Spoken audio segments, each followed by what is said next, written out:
Welcome back to the Sports Biz Network Virtual Summit. I'm Pat Curran again, one of the co-founders here.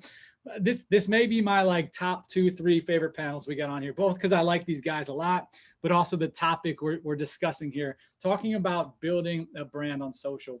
And both of these guys have done a great job with it.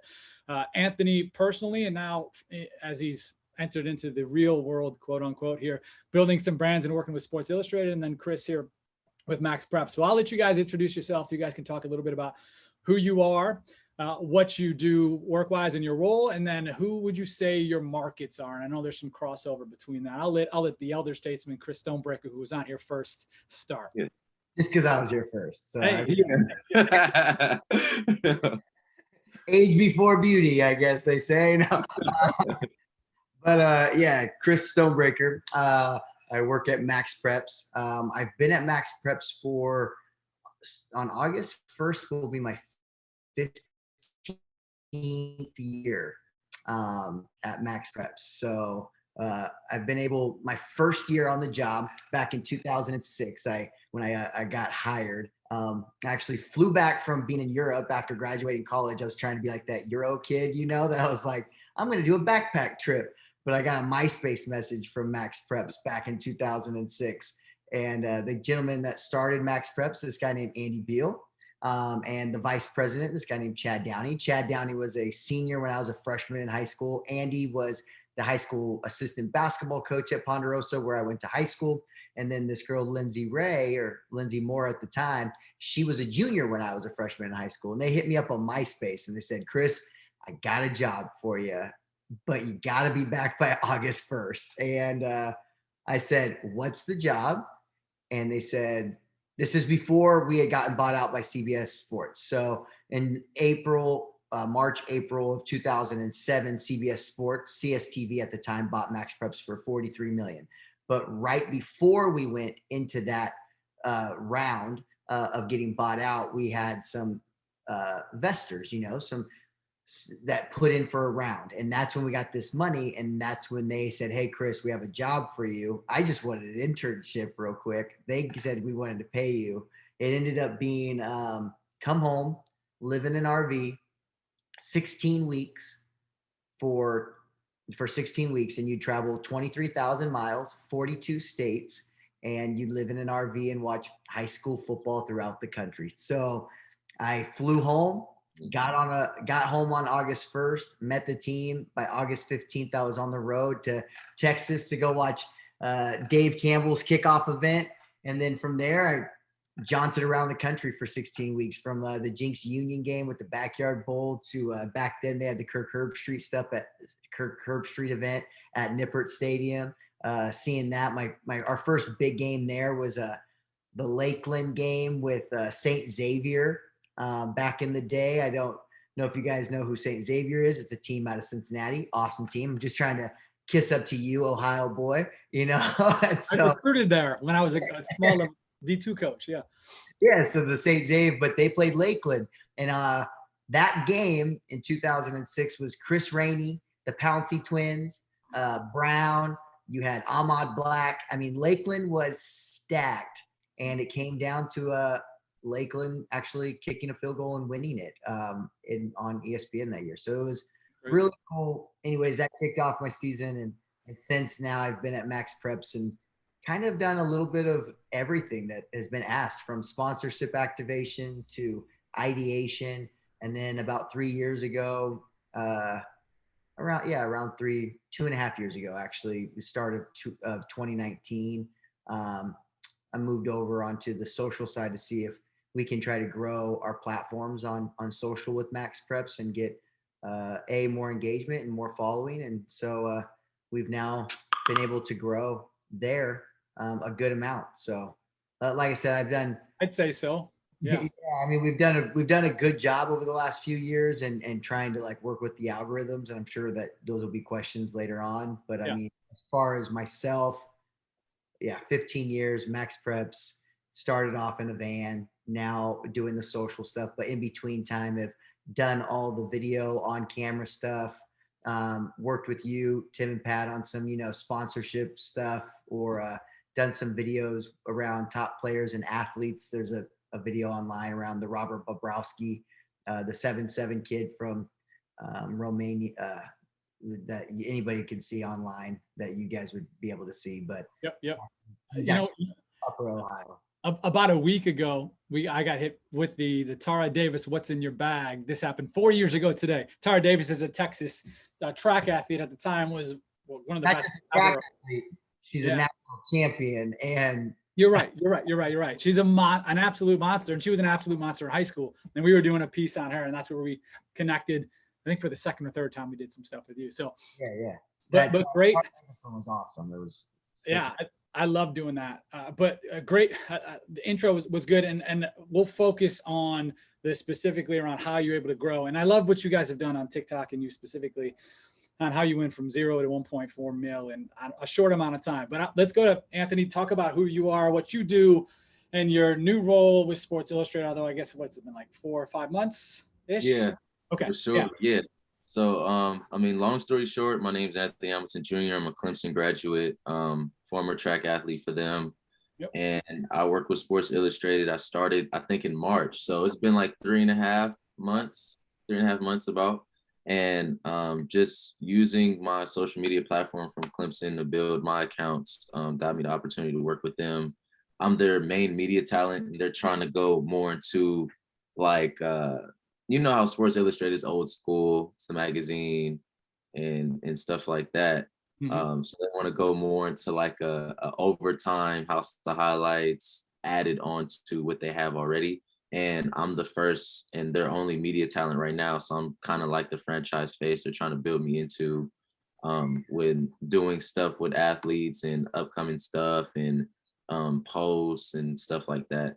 So, I mean, that's a long story short with them, but that's what I do with them. Yeah. And presumably the reason they want to work with you is because you do such a great job on your own personal social accounts, right? Mm-hmm. I'm sure did they reach out to you and say like, hey, we got this thing, this vision for you. Okay. Yeah. They started off when the whole track program situation was going on back in October, November. One of their writers reached out to me on Twitter and wanted to do an interview with me to get on the Sports Illustrated account. So we talked, and then we had a conversation afterwards, and he was like, bro, you're cool. Like I rock with you. I like your vibe. I would love to work with you. Let me pitch you to my boss. And then when they did that, like the perfect timing of me opting out for my own reasons within the program, right the day after I opted out, the outdoor season is when I got the call from them like, hey, you know what I'm saying, you want to start soon. Like, we see you opted out. Now we can work with you. And that was a pretty dope experience. So I'm like, oh, I didn't know what I was going to do just going to school for those couple of months. But I'm like, damn, I got a job like that fast. Yep. So that was pretty cool. Not normal. Not normal. And we just got off a conversation. Go ahead. Like your vertical is not normal. So I mean, I appreciate it, bro. Well, it's not normal, and that's why, like, you know, we just talked. We had a couple conversations earlier about name, image, and likeness, and like the potential for this. This could happen to a current college athlete in a month, right? Mm-hmm. Stuff like this. But you did such a great job using and leveraging that platform to be able to create something like this. It wasn't just like, you know, a lot of your stuff is around your vertical and your explosiveness, and it's catchy and it's sexy to see and blah, blah, blah, blah, blah. I get that stuff, but it's not, there's a lot of people that just dunk and do stuff and they don't do shit behind it. But now you've built a real brand with inside the Arena SI is now an account that you've created or you guys have created together. What's the goal with it? I assume market is specifically basketball players, but is there a range, an age range, or is it basketball fans, or what's the goal with that account specifically? So basically, okay, this is the best way that I can explain it. So I'm basically like the overtime Larry of Sports Illustrated, if that makes sense. Mm-hmm. So you know how they always have their personal accounts and then they have their own accounts that they post their branded content on. So I have my personal account and I post a lot of my brand stuff, a lot of my own stuff on there.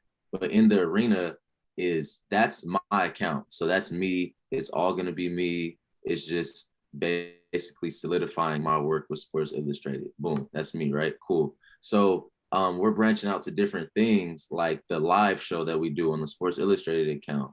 I'm doing the IGTV workout series and just other stuff that I can like, I have so much content to post, I split it between my 2 accounts. You know what I'm saying? So it's just showcasing me, showcasing my videos, and showcasing the work that Sports Illustrated gives to me to do with them, so they don't have to flood their own account with my stuff. Yep, that makes sense. Now I know you'd like to be at the place Mr. Stonebraker is over here with 1.4 million on TikTok and hundreds of thousands of followers other places. So Mr. Stonebraker, sir, talk to us about how you grew that and what you guys did. And really, I mean, when did you start TikTok? We started February last year, February. Okay, so we're starting into a pandemic. Sports are gonna, a month later, and sports become scarce for months and limited up until now still. How were you able to do that? What was your role in it? And what do you think the biggest key to your success was within all this? Our biggest key to success, there's a few things. Becoming verified probably was one. How did that happen? Being able to speak directly with TikTok. I mean, in all honesty, having a connection with sports, talking to them, getting the blue check. And then once we did, really, we published a lot of unique content that had not been shared yet on the platform. TikTok is all about their algorithm.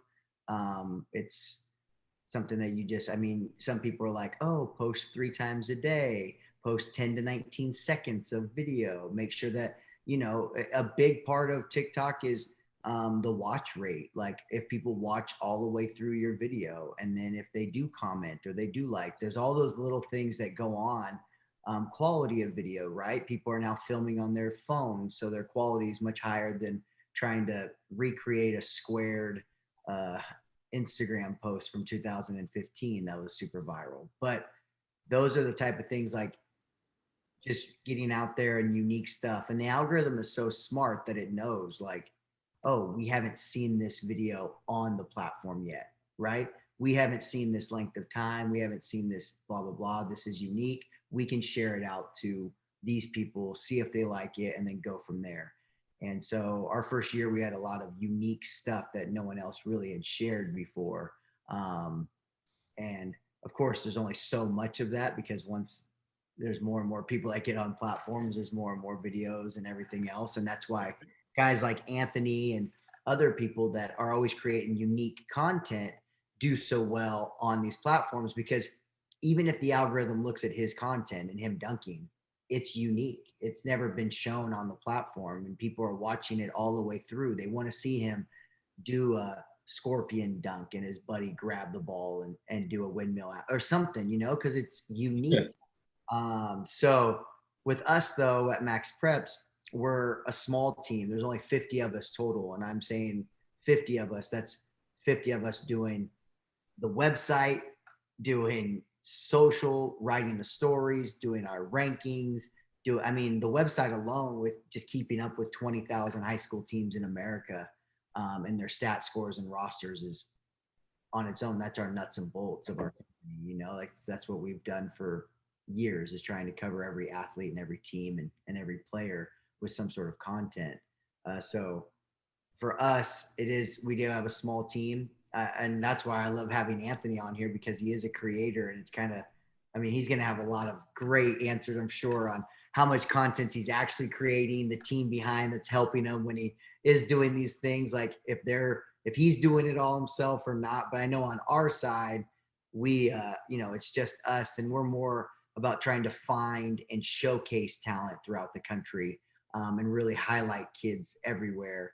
And that's our goal, is to really elevate high school sports. And so,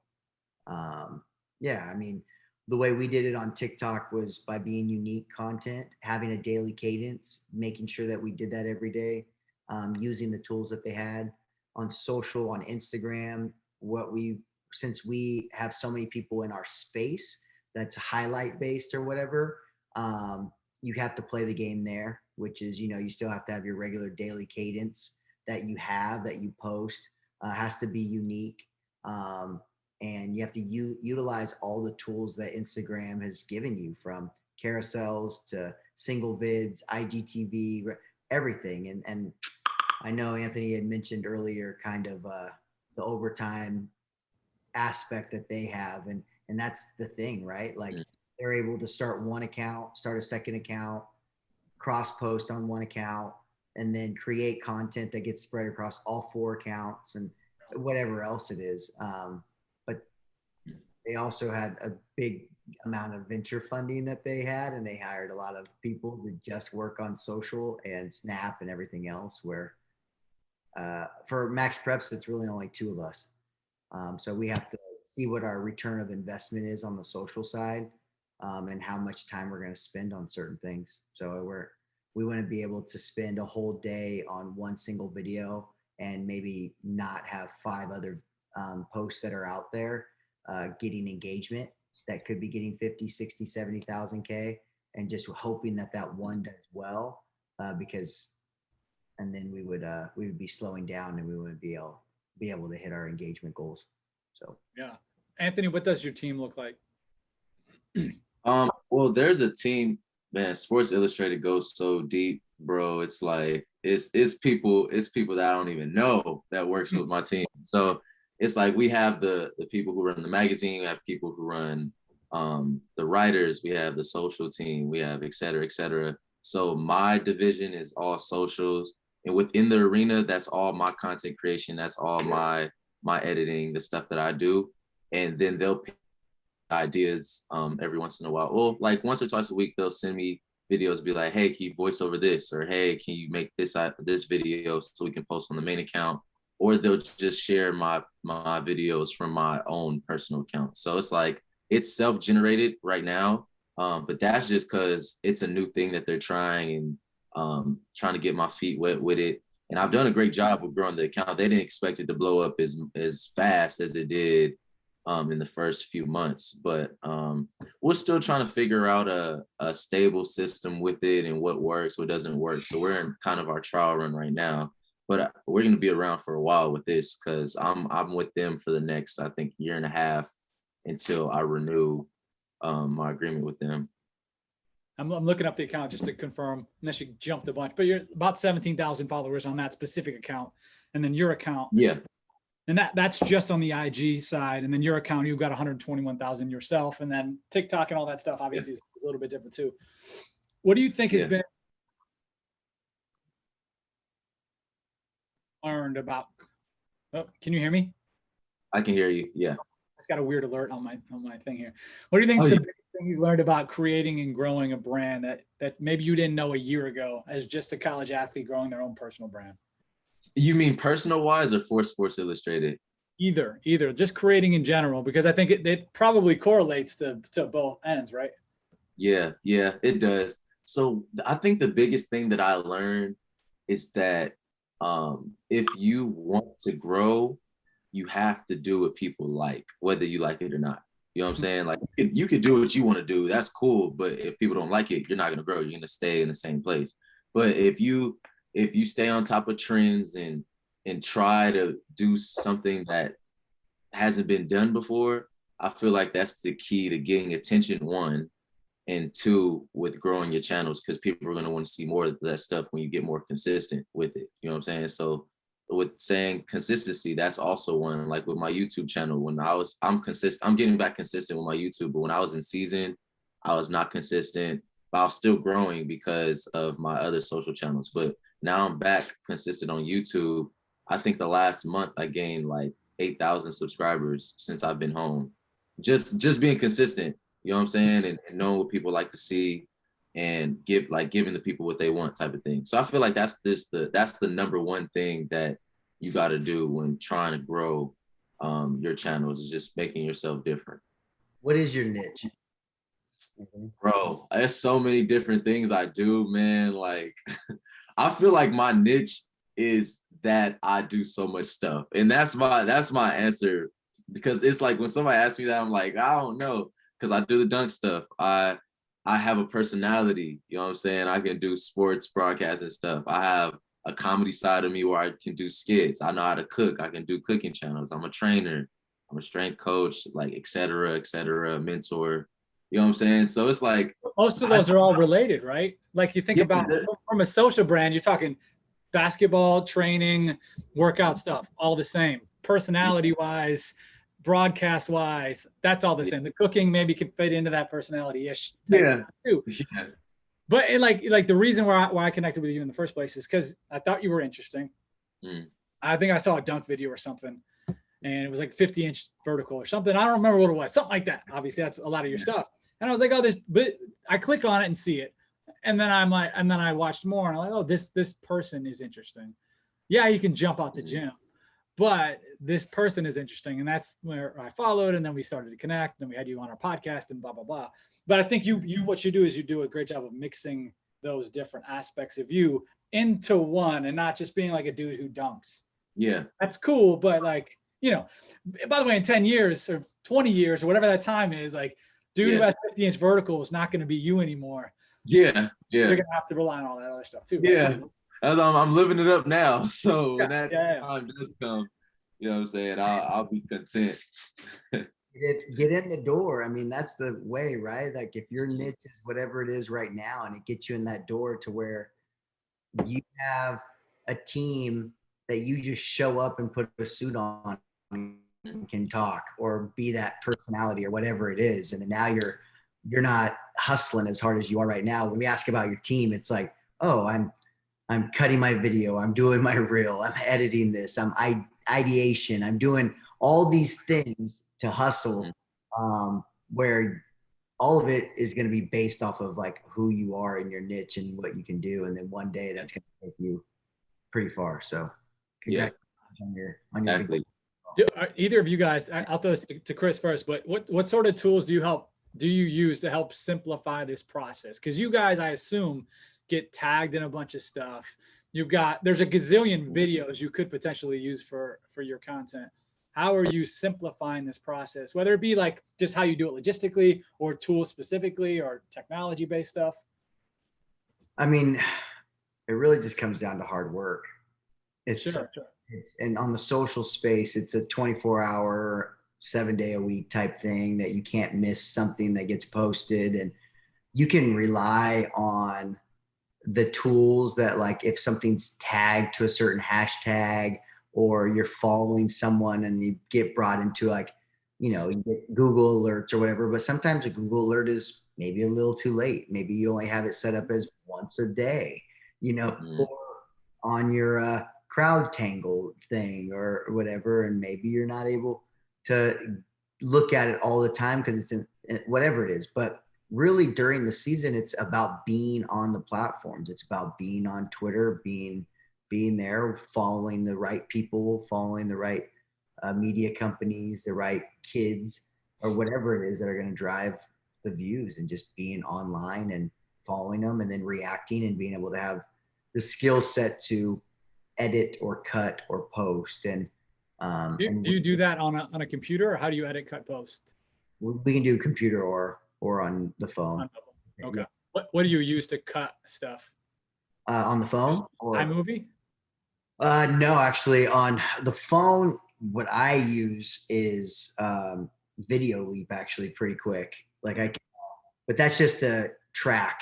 Like say if there's a play, say if a guy's doing something, you can get into Video Leap, kind of move it around real quick, set your parameters, export, boom, and you can get it pretty set up quick.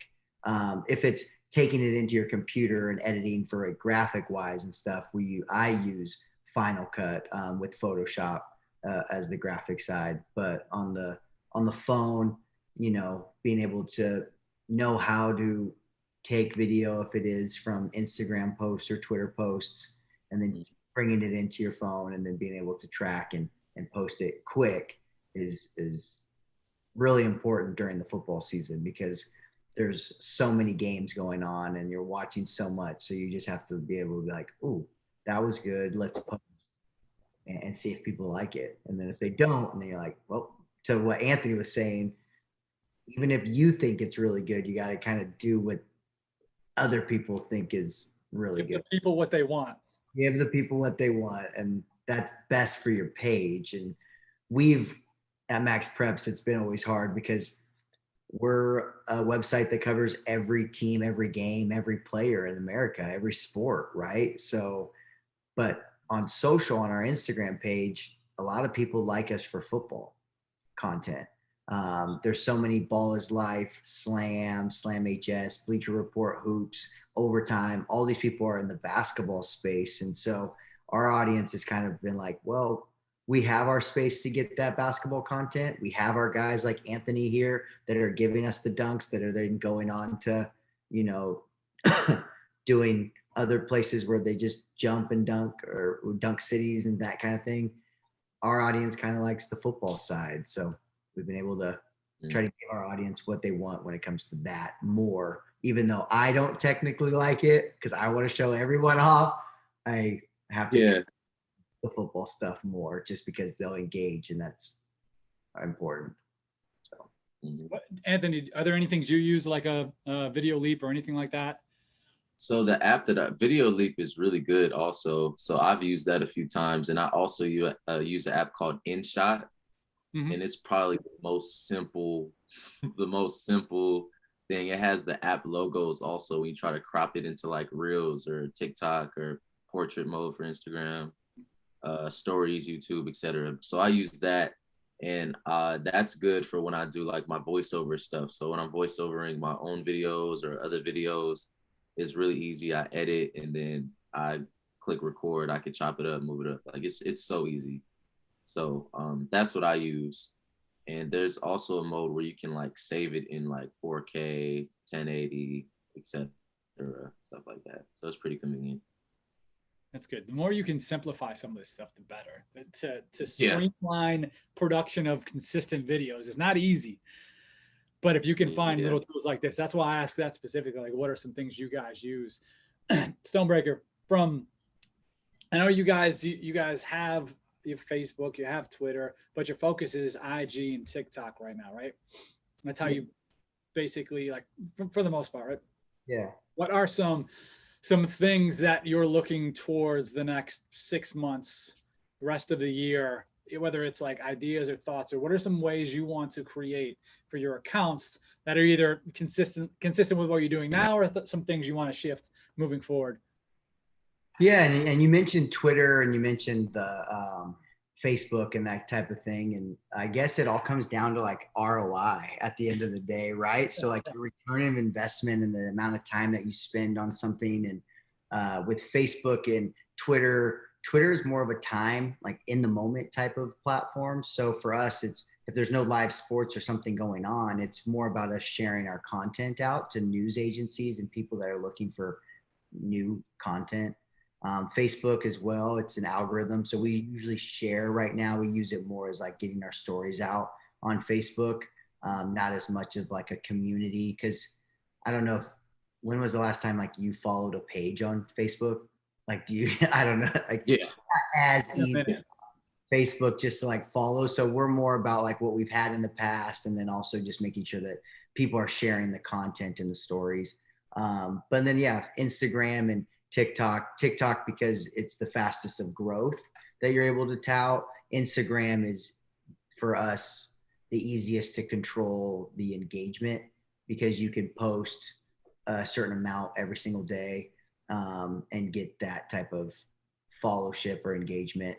I'd say in the next 6 months, I mean, with sports coming back for us, football is a big time of the year for us when it comes to the site. So we're able to then kind of know that August 20th is some of the first big games in the country. So getting towards that, releasing our rankings, releasing player stuff, really trying to build up the season and some of the big games, touting the big games, and then getting into the season. And of course, touting our rankings and the plays, and just making sure that everyone on a Friday night is knowing where to go, which is MaxPreps, to find their scores that are happening live and anything else. AAU basketball, even though it isn't, it's somewhere that we can get content all in one place. And I know Peach Jam this year is a 2-week thing. So that's going to be a place where there's going to be all the talent, and it's 2 weeks. And if you're a basketball junkie, probably wanting to be out there looking and getting content from those players. For us, it's more about having content for stories and All-American and rankings and that type of thing. It's not as much about making mixtapes and that kind of thing. It's more about getting on CBS HQ, having video while their talent is talking about the up and coming players. If you know, with MaxPreps, we're a part of CBS Sports, but CBS Sports also owns Scout and 24/7 Sports. We also, we're a part of the Viacom family. And so with Viacom owns BET, MTV, and so on. So we're with Paramount Plus. So there's a lot of those avenues now that we're going to be trying to work towards and getting P Plus subscribers or whatnot and things. So that's interesting. Yeah. We'd love to hear more about that offline, maybe about some Yeah. potential things in the works. But that's, I knew there was that connection. I didn't think about the tie into you guys, but interesting. What about you, Anthony, from a personal and or Sports Illustrated standpoint, the next 6 months? You're basketball heavy. So we go, summer, we're in NBA playoffs. There's AAU, like Chris mentioned. And then basketball takes a little bit of a break in the public spotlight. You won't take a break, but what do you, from a content perspective, what does the next 6 months-ish look like on your end? Well, I mean, this is my life, so it's easy. And when you love doing it, it comes so easy to you. So content, like, I'm an athlete. I've done track, I've done basketball, I know about football, soccer, etc. And without giving too much information that I can't share right now, there's a lot of big things that are gonna happen. It's just us. It's talk away. Yeah, I know. I just through them. I can't put it out right now because it's still. But we have a few things lined up for that situation. That's gonna get the ball rolling with Sports Illustrated and the stuff that I'm doing with them. But it's gonna be very versatile. Like right now, it's based on me, basketball, and what I'm doing. But then moving forward, it'll be still based on me, but into different sports, into different issues in sports, into me talking about different things. So it'll be versatile. So there's so many sports in the world. I'll never run out of ideas to do it. So it won't be hard. So never mind. I'll shoot you a DM. Yeah. Yeah. Like an Anthony, and I really appreciate you, Anthony, because back in the day, I mean, I don't have a 50-inch or anything kind of thing, but I do know, when I was starting in this industry, there wasn't Instagram and all these platforms, and so what I would try to do every once in a while is we would do MaxPreps versus prospects, right? And that was for me, I would challenge people to do random things. Little kids with helmets and pads would try to tackle me or something like that. I did pop a shot with the Pouncey twin, little things that I was able to do back then, just trying to get things. And then I look at over the years of MaxPreps and again, this is because I've been doing it for so long. I love to chit chat, but stories of Ball is Life, for instance, right? So the gentleman that started Ball is Life wasn't able to get into some games when they were starting Ball is Life. So they would use MaxPreps. So Matt would contact us, myself and Steve Montoya, and we would get them press passes to get into the games, the big games, the Modern Day versus Lake Oswego game, right? With Kevin Love and the Weirds and all those guys. And those games in 06 and 07. And so I look back at those guys and I see yourself and I'm like, okay, the consistency. And then I look at overtime, and when they were starting, they were filming everything on their phone and they would have it as a square, right? And everything they would film was just a square, was just Instagram. And they would contact MaxPreps and they'd be like, hey, how can we work with you? So we would try to figure out ways to get their video on the site. The Zion LaMelo game, right, in Vegas, I had saved up all the spots on the baseline, but I was by myself. So it's one of those things in this industry of just helping people out. It's Larry at the time was just filming. He wasn't an actual personality yet. So he would just film, and his friend Todd. And so I just had them sit down where I was at, and I just went up into the front, was and they were working with us a little bit. There's always going to be these things where I look at over time. I used to have videographers nationwide working with Gatorade and Burger King. I used to have 100 videographers, but the only way they can get me their content was via FTP file. And I had to download every single file, turn it into Flash, upload it to our website so we can then execute it for sponsorship. And nowadays, like Overtime or Ball is Life or Slant, all these people have these videographers everywhere throughout the country filming, and then they just can upload it to their social, right? Like right from there. I used to have like a little internet card in the side of my computer while I'm driving to be able to get even internet. And now it's so easy and instantaneous and so much content so quick. And I love watching like guys like yourself and all these other companies throughout the years of how they like gravitate and take things. And so it's really exciting to me, and seeing your content. I just started following you as well. So hopefully I get to start seeing. Oh, that's dope. Yeah, I appreciate that, bro. I'm gonna follow you. I'm gonna follow you too. I didn't know. Yeah, I didn't know you was working with Max Preps before I had the description thing that Pat had sent me, but that's dope. I mean, I never built up myself like you have, and I wish I would have back in the day, but I focused more on the website. We're the same age, Stonebraker. I'm 38. How old are you? I'm 37. Yeah. I keep calling one of myself, but yeah, I mean, like you could be harvesting some of this personal stuff anyway. But Anthony's done a great job and is killing it. I love to see stuff like that too. And you know, stuff where us almost 40-year-olds can learn from this 5-year-old, and you know, there's lots of other people like Anthony that do a great job. That we'll end on this last deal here.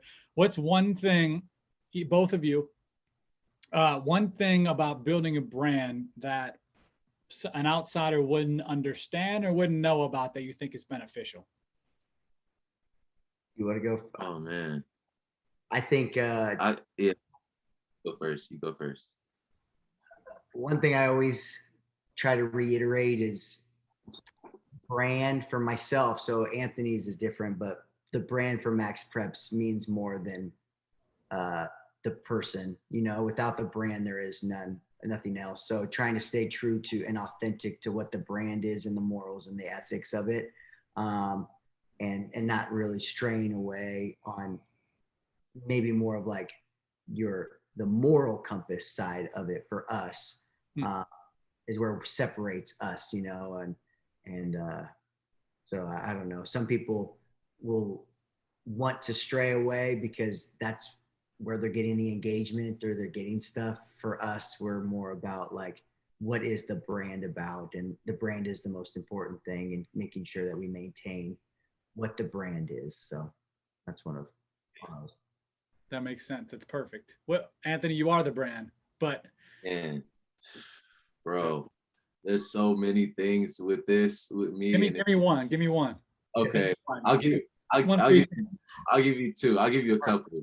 All right. So the first thing is professionalism. So with my own accounts, like I used to like my account before I started growing my following, like obviously I was a high school kid. I would post ignorant stuff every once in a while. You know what I'm saying? Just being a kid, you know what I'm saying? Being a high school kid, cussing all over the place and stuff like that. So my first like professional encounter was with Adidas. I was 17. I was 16 or 17. I worked with their corporation.